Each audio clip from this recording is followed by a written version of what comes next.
মানিক মিয়া হচ্ছে বাড়িতে নাই, তো আমি হচ্ছে মানিক মিয়ার বাড়িতে এখন আসি। আমার পাশে হচ্ছে ভাবি, উনি হচ্ছে মানিক মিয়ার বউ, উনি হচ্ছে মানিক মিয়া।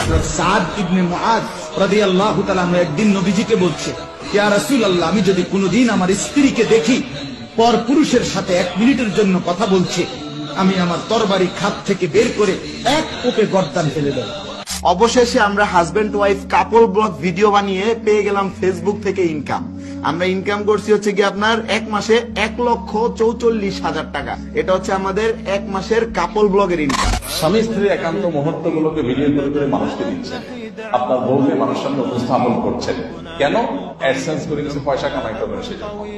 তো এতটুকু লজ্জা যার নাই, সে তার স্ত্রীকে সোশ্যাল মিডিয়াতে তার স্ত্রীর সৌন্দর্যকে সেল করছে কিছু টাকা কামাই করার জন্য। মানুষের চোখের ক্ষুধা মিটাচ্ছে, মানুষের চোখের চাহিদা মিটাচ্ছে, এটা মিটায় সে কিছু টাকা কামাই করছে। এটা হলো নির্লজ্জতা চূড়ান্ত রূপ, সোজা কথা।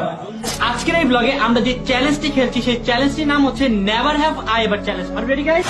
যে আমার স্ত্রী, আমার বউ অন্য কোন পুরুষ দেখবে যে এটা সহ্য করতে পারে, সে আত্মমর্যাদাহীন দায়ুস। রাসূল সাল্লাল্লাহু আলাইহি ওয়াসাল্লাম বলেছেন, লা ইয়াদখুলুল জান্নাতা আদ-দায়ুস। দায়ুস জান্নাতে প্রবেশ করতে পারবে না।